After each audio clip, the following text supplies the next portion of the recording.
မင်္ဂလာပါဒါအားလုံးကိလေသာဝိဇ္ဇာကင်းစင်ရေးငြိမ်းချမ်းကြပါစေလူလောကက်ပေးတဘာဝကက်ပေးစတဲ့ကက်ပေးကြီးတွေမျိုးမျိုးမှကြုံနိုင်နေနိုင်ကြပါသည်အဲဒီကက်ပေးကြီးတွေလည်းချုပ်ငြိမ်းကွယ်ပြောက်သွားပါသည်လူသားတို့နေထိုင်တဲ့ဤကဘာကြီးဟာဘုရားသခင်ရဲ့ကောင်းကင်နိုင်ငံအဖြစ်မျိုးအများဆုံးပြောင်းလဲရောက်ရှိသွားပါစေ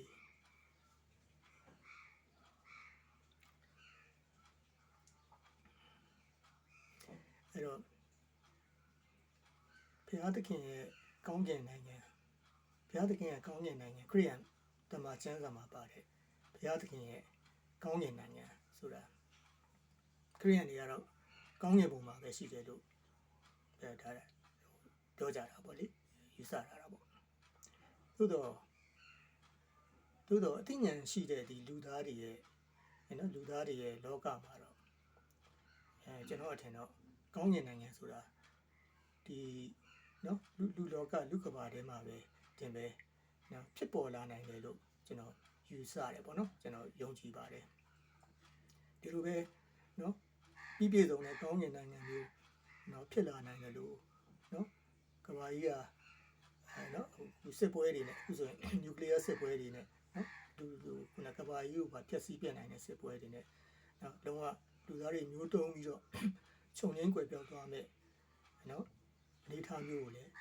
ဒါမြင်တွေ့ရမှာပေါ့နော်ရှိနေတာပါပဲနော်ရှိနေတာပါပဲအဲ့တော့ကျွန်တော်တို့ကအခုချိန်မှာကဘာကြီးကဒါလမ်းစုံလမ်းကောက်နော်လူသားမျိုးတွေအတွက်လမ်းစုံလမ်းကောက်ကိုကျွန်တော်တို့ရောက်နေပြီလို့ပဲကျွန်တော်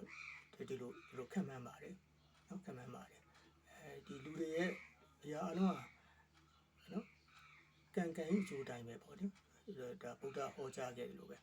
နော်ကိုလုံးတဲ့ဟာကိုကိုပြန်ခံယူရတာပေါ့နော်ကိုစိုက်ပျိုးမြကိုကိုခြေတင်ရတယ်ကိုမကောင်းတာတော့ရင်မကောင်းတာဖြစ်တယ်မကောင်းတာပြန်လဲခံယူရမယ်ခံစားရမယ်ကောင်းတာတော့ရင်ကောင်းတာတွေကိုကျွန်တော်တို့ပြောရလေပြန်လဲခံစားရမယ်နော်အဲ့တော့ကျွန်တော်တို့ကဘာကြီးကနော်လူသားတွေအသိဉာဏ်ကျွန်တော်တို့ကအရန်ကိုနော်တိုးတက်မြင့်မားလာတာနဲ့အများလုံနိုင်စွမ်းတွေကလည်းနော်အရန်ကြီးမားလာတာပေါ့နော်ကြီးမားပြီးတော့စစ်ပွဲတွေဆိုရင်အရင်ဓာတ်ဟိုကက်ကဓာတ်နဲ့ခုတ်တဲ့စစ်ပွဲရတယ်နည်းနည်းပြစ်တယ်အခုဆိုရင်ဗာနျူကလ িয়ার လက်နက်နဲ့အပြန်အလှန်ပစ်ခတ်တိုက်ခိုက်ကြမယ်တိုက်ခိုက်နိုင်တဲ့အနေအထားမျိုးကိုကျွန်တော်တို့ကအကြောက်ရှိလာပြီပေါ့နော်နျူကလ িয়ার လက်နက်ဆိုတာလည်းအားလုံးသိတဲ့အတိုင်းပဲလေစစ်ပွဲဖြစ်ပြီးဆိုရင်လူသားတွေအားလုံးမျိုးတုံးမှာပေါ့မျိုးပြောက်သွားမှာကဘာပါပြတ်သွားမှာပေါ့နော်ပြတ်သွားလို့ဒီလိုခါကြတော့အဲ့ဒီအသိဉာဏ်ကြောင့်ပဲကဘာပြတ်ကြီးမားလာတဲ့အသိဉာဏ်ကြောင့်ပဲကဘာကြီးပြတ်ကွယ်သွားနိုင်လို့ကြီးမားလာတဲ့လုံကြီးမားတဲ့အသိဉာဏ်တွေကြောင့်ပဲကောင်းကင်နိုင်ငံကြီးအဖြစ်မျိုးကိုလည်းပါပဲလေရောက်ရှိသွားနိုင်တာပါပဲနော်ရောက်ရှိသွားနိုင်တာဒါတွေကလူတွေရဲ့လှုပ်ဆောင်မှုတွေပေါ့နော်စင်ကြယ်နှုန်းတရားတွေကံကြိုက်ထားတာဒီလိုဟာမျိုးတွေနော်ပဲကျွန်တော်တို့ပြောရမှာပေါ့နော်သို့တော့လူတွေအခုနော်လူတွေဆိုကဘာကြီးမှာပေါ့နော်ကဘာကောင်းဆောင်တွေပဲဖြစ်ဖြစ်ကဘာနျူကလ িয়ার စစ်ပွဲဖြစ်မှာစိုးရိမ်ကြတယ်နော်စင်ကြယ်နှုန်းတရားရှိပြီမဲ့စစ်ဖြစ်လို့ရှိရင်အားလုံးကဘာကြီးပြတ်သွားမယ်စစ်ဖြစ်မှာစိုးရိမ်နေစစ်ဖြစ်ရင်ကဘာကြီးပြတ်သွားမှာကိုပဲပြည့်စိုးရိမ်တယ်ဘာကြောင့်စိုးရိမ်ရတာလဲစိုးရိမ်ရတယ်ဆိုတော့စစ်မဖြစ်ဘူးလို့ဘလောက်ပဲစင်ကြယ်နှုန်းတရားရှိပါပဲလေငါပြစ်လိုက်လို့ငါဟိုစစ်ပွဲဖန်တီးလိုက်လို့ရှိရင်နော်ကဘာ၅ပါးကဘာလုံးပြက်ပြီး၅ပါးတေးမှာပဲနော်ကိုထိုင်နေတဲ့တက်ကံကိုပြန်ဖြတ်ချပြီးအားလုံးပါပဲလေလူတွေအားလုံးငါလည်းပါပဲလေတေးမှာပဲဆိုတာတွေကိုမတွေးနိုင်တော့ဘူးပေါ့နော်ဟိုတကယ်ကြုံလာလို့ရှိရင်ဘာလို့ဒါကကျွန်တော်တို့ကပါလဲဆိုတော့ဟိုနော်ဟိုသူကဟိုဘယ်လိုပြောမလဲနော်ဟိုဒီဟိုတိုက်ကြခိုက်ကြလိမ့်ဆန်နေလို့ပေါ့နော်ဟိုတိုက်ကြခိုက်ကြပြီဆိုလို့ရှိရင်တိုက်တယ်ခိုက်တယ်ဆိုတာဟိုကတေးနော်သူတေးကိုတေးပေါ့နော်ဟိုလဲတေးမှာမကြောက်တော့ဘူးနော်မကြောက်တော့တိုင်ခိုင်နေနော်ဟိုတေးမှာမကြောက်တော့တဲ့ခါကျတော့ဟိုပြင်နေအကုန်ဖြက်စီးပြတာပေါ့နော်စစ်ပွဲတွေကိုကျွန်တော်တို့ကနော်ကိုပျက်စီးမှလည်းမကြောက်တော့ဘူးပေါ့နော်။ဘာကြီးပျက်စီးမှလည်းမကြောက်တော့ဘူး။လောကကြီးပျက်စီးမှလည်းမကြောက်တော့ဘူး။ဒါဒီနော်နော်ဒီစစ်ပွဲတွေရဲ့သဘောတရားတွေပဏိပခါတွေစစ်ပွဲတွေဒါဒီပဲကိလေသာနော်ဒေါသလောဘနော်ဒါတွေကဘာဖြစ်လဲအရာရာကိုနော်အဝိဇ္ဇာနော်ဖုံးလွှမ်းလာတာပေါ့နော်ဖုံးလွှမ်းလာတဲ့အချိန်မှာဘာကူမှကျွန်တော်တို့ကဘာဖြစ်လဲမကြောက်တော့ဘူးလေနော်အဲ့တော့ အဲ့တော့ဘာဖြစ်လဲဆိုတော့နောက်တစ်ခါဘာဖြစ်လဲဆိုတော့ဒီစစ်ပွဲကြီးတွေဖြစ်ပေါ်လာဖို့အတွက်ဆိုရင်လည်းနော်ခုနကျွန်တော်ပြောသလိုလူတွေသားတွေရဲ့နော်ဒါအသိဉာဏ်နဲ့ကြောင့်ပဲလေအသိဉာဏ်နဲ့နော်ဖြစ်တည်လာတဲ့နော်ဖြစ်တည်လာတဲ့နော်ဖွဲ့စည်းလာတဲ့ပုံသဏ္ဍာန်တွေဟာတချို့ကိစ္စတွေနောက်ပြန်ဆုပ်လို့မရဘူးပေါ့နောက်ပြန်ဆုပ်ဖို့ခက်တာပေါ့နော်ခက်တယ်ဆိုတာဟုတ်တယ်ဒါကြီးကနော်စစ်ပွဲဖြစ်တော့မယ်နော်ဖြစ်ခန့်ပြီးဖြစ်တော့မယ်ဆိုတာသိနေပဲပဲနောက်ပြန်ဆုပ်ဖို့ခက်တဲ့အနေအထားမျိုးတွေနော်နောက်ကနိုင်ငံရေးပုံစံတွေပေါ့နော် PR တွေတွန်းအားတွေနော် PR တွန်းအားဆိုတာခုနစာဝတ်နေပေါ့နော်တိုင်းပြည်ရဲ့စီးပွားရေးလူမှုရေးနော်ကိုမတိုက်တော့ကိုမလို့ရှင်ကိုရှာရှုံးတော့မယ်တည်တော့မယ်နော်ကိုတိုင်းပြည်ပြတ်တော့မယ်ဒီလိုမျိုးတွေပေါ့နော်အဲ့တော့နောက်ဆုတ်ဖို့ခက်တဲ့အနေအထားတွေကလည်းဒါရှိနိုင်တာပဲပေါ့နော်အဲ့တော့အဲ့ဒါတွေကိုကျွန်တော်တို့ကအဲ့တော့ဒီလိုကဘာကြီးကကောင်းတဲ့နိုင်ငံအဖြစ်ကိုပြောင်းလဲရောက်ရှိမှသွားပဲနော်ကဘာကြီးကနော်ခုနလူသားတွေကတော့မျိုးတုံးပြောက်ကွယ်သွားတဲ့အဖြစ်မျိုးကိုမရောက်ဖို့အတွက်ဒါလူတွေရဲ့ကျွန်တော်တို့ကနော်စင်ကြယ်နှုံးတရားနဲ့နော်စီမံမှုတွေပေါ့နော်ဒါပြန်ပြီးကျွန်တော်တို့ကနော်လူဖွဲ့စည်းကဘာလူဖွဲ့စည်းကိုကျွန်တော်တို့ကလှုပ်ဆောင်နိုင်တဲ့လူတွေကတဖြည်းဖြည်းပြောင်းလဲစီမံမှတာလင်းပါပဲတဖြည်းဖြည်းစီမံလှုပ်ဆောင်သွားမှတာလင်းပါတယ်လေဒါကျွန်တော်တို့ကဒီလူလောကကြီးပျောက်ကွယ်မသွားပဲနဲ့နော်ဘုရားသခင်ရဲ့ကောင်းကင်နိုင်ငံအထင်မျိုးဒါရောက်ရှိသွားနိုင်မယ်ပေါ့နော်ဒါဒီအသိဉာဏ်နဲ့ဆိုလို့ရှိရင်ဒါကျွန်တော်တို့ကဒီနှစ်မျိုးပဲရှိတယ်ပေါ့နော်ရွေးချယ်တယ်အဲ့လိုအားလုံးကကျွန်တော်ပြောခဲ့သလိုကံကြီးအကျိုးနော်ဗုဒ္ဓဘာသာပြောဗုဒ္ဓခေါ်ကြလို့ကံကြီးအကျိုးအဲ့တော့ကံကြီးအကျိုးဆိုမှလည်းအကျိုးဆိုတဲ့နေရာမှာလည်းကိုယ်စိုက်ပြောတော့ကိုရည်တင်တာခရစ်ယာန်ပေါ့နော်လက်ရွေးတင်ရမယ်ကိုလို့ကိုဖြစ်ကိုခံပေါ့နော်ကိုဖြစ်ကိုခံရမယ်ကံကြီးအကျိုးပေါ့နော်ကိုမကောင်းတာလည်းကိုခံရမယ်ကောင်းတာလည်းကိုစမ်းရမယ်ဒီလိုပဲကျွန်တော်တတ်မယ်သို့တော်လည်းတကယ်လောကရဲ့အနေအထားမှာကြတော့ကျွန်တော်တို့ကဒီလောကကြီးရဲ့အနေအထားမှာကြတော့ကျွန်တော်တို့ကကိုလှုပ်ပြီးတော့နော်ကိုကောင်းတာလုပ်ပြီးကိုလှုပ်ပြီးသူများခံရတာတွေလည်းရှိတယ်နော်ကိုလှုပ်ပြီးကိုအပါဝင်ကိုအပြင်ပေါ့နော်သူများတွေဒုက္ခရောက်တာတွေလည်းရှိတယ်နော်ဒါအခုလိုမျိုးဒီခုနတိုးတက်လာတဲ့ပို့ဆိုးတွေပေါ့နော်ဒီလူတွေရဲ့အဲ့ဒီလူကလုံနိုင်စွမ်းကြီးမားလာလေနော်နော်ပို့ပြီးနော်ဒီအကျိုးတက်ရောက်မှုကများလေပဲပေါ့နော်အဲ့တော့လောကကြီးမှာကိုလုံရင်တော့ကိုခံရတယ်နော်ဒါကံကြီးသို့တော်လည်းကိုလုံပြီးတော့တော့တလောကလုံးခံရတာတွေရှိတယ်ကိုလုံပြီးပါပဲလေတလောကလုံးဆန်ရတာတွေလည်းရှိမယ်နော်ရှိမယ်နော်စစ်ပွဲကြီးတွေကကိုလုံပြီးပါပဲလေတလောကလုံးခံရတာပေါ့နော်ကဘာကြီးပြတ်သွားပြီဆိုရင်ပါပဲလေသူ့ကြောင့်အားလုံးကဘာကြီးပါခံရတာပေါ့နော်ကိုလုံလို့ပါပဲလေဗုဒ္ဓလိုပုဂ္ဂိုလ်မျိုးတွေပေါ်လာတယ်နော်ခုနဘုရားတွေခရစ်ဗုဒ္ဓတို့နော်ခရစ်တော်တို့နော်တမန်တော်မိုဟာမက်တို့နော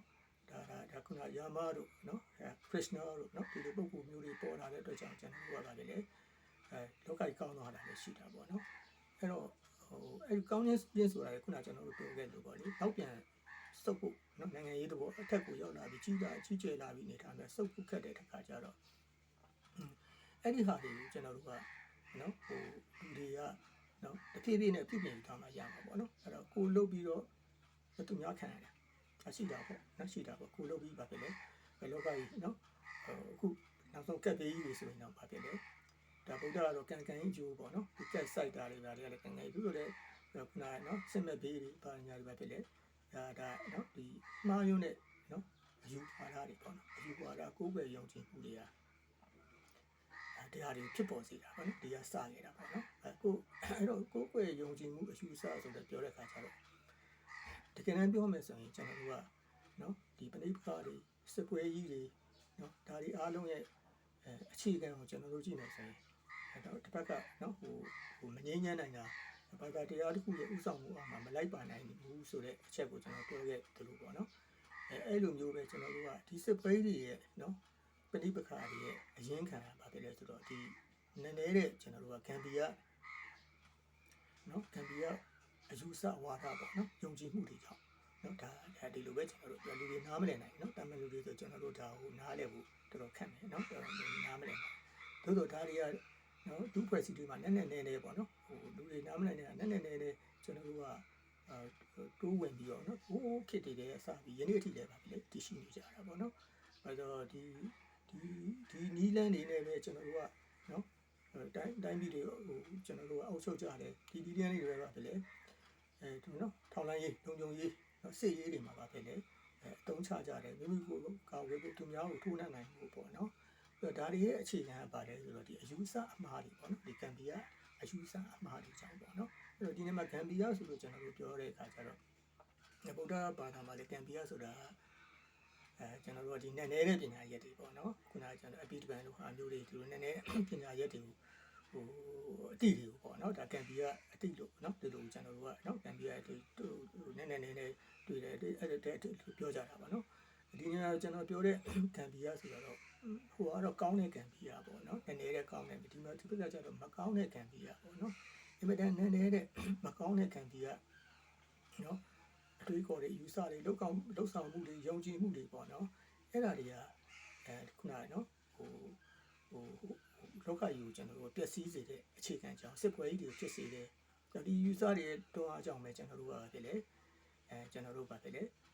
ဒီဟိုလိုပေါ့နော်ကျွန်တော်တို့ပါလေအစားတက်နဲ့နော်ဒီဝတက်လို့ပေါ့နော်ကျွန်တော်တို့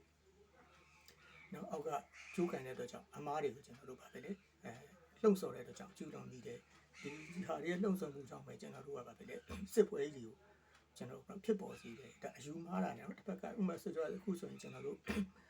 ့အိန္ဒိယနဲ့ပါကစ္စတန်နဲ့နော်ကျွန်တော်တို့ဖြစ်တယ်ဘုရားဘူးတွေကိုဘယ်သူတတ်တော်မှမသိဘူးစစ်တိုက်တော့မယ်စစ်ဖြစ်တော့မယ်လို့ပြောကြတာပေါ့နော်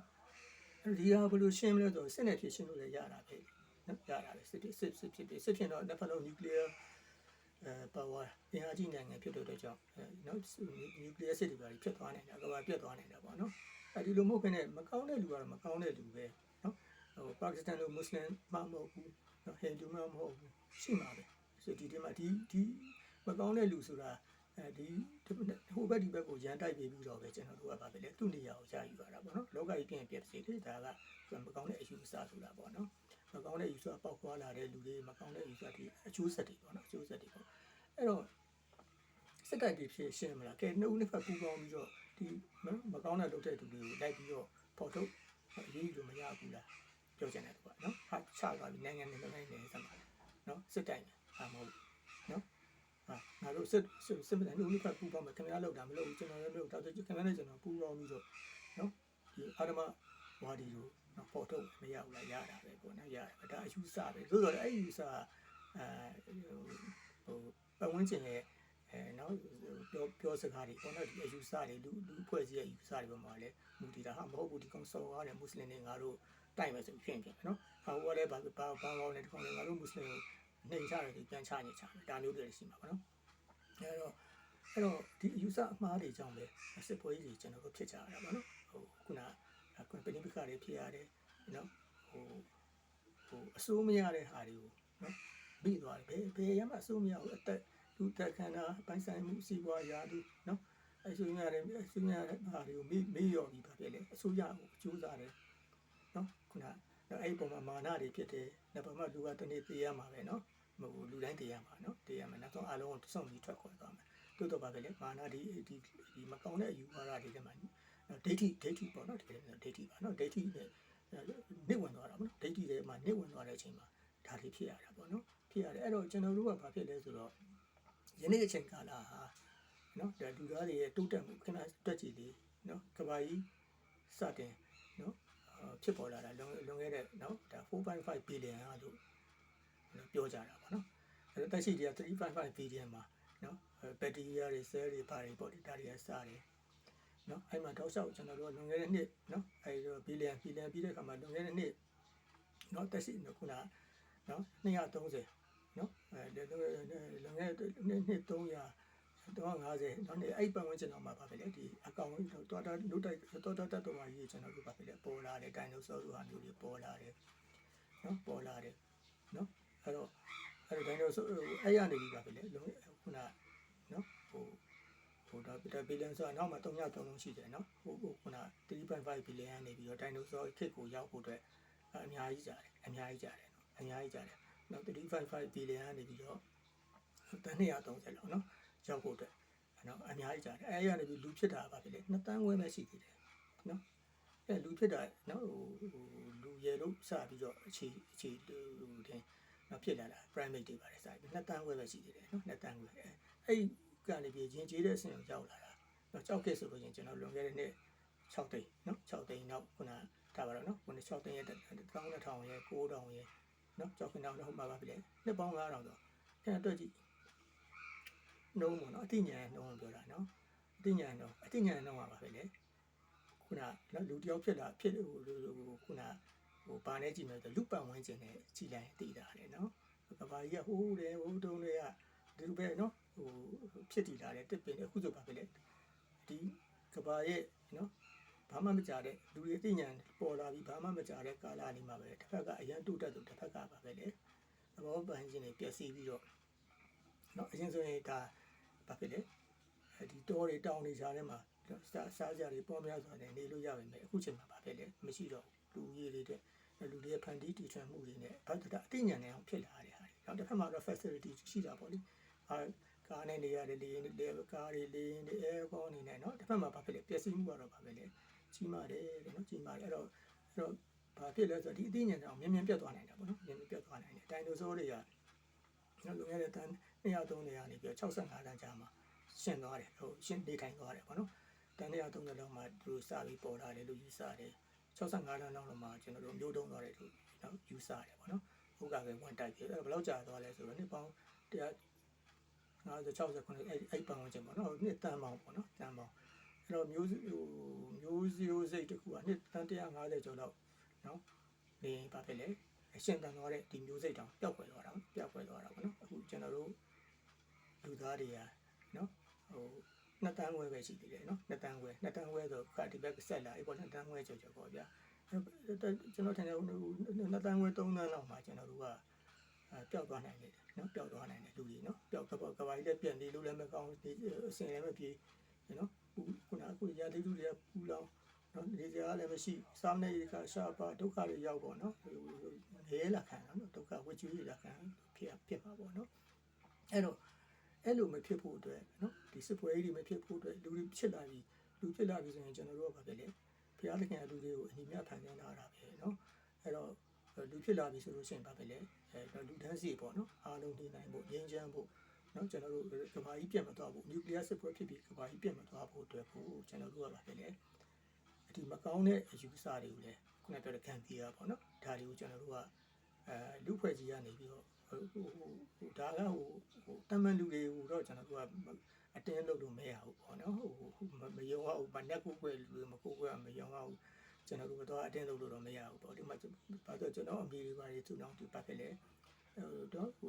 ့နက်တွေပါတွေလုံနေရတယ်ကျွန်တော်မပြောသူငင်းညမ်းနေအေးတာပဲဆိုပြီးနော်သို့တော်လည်းဒ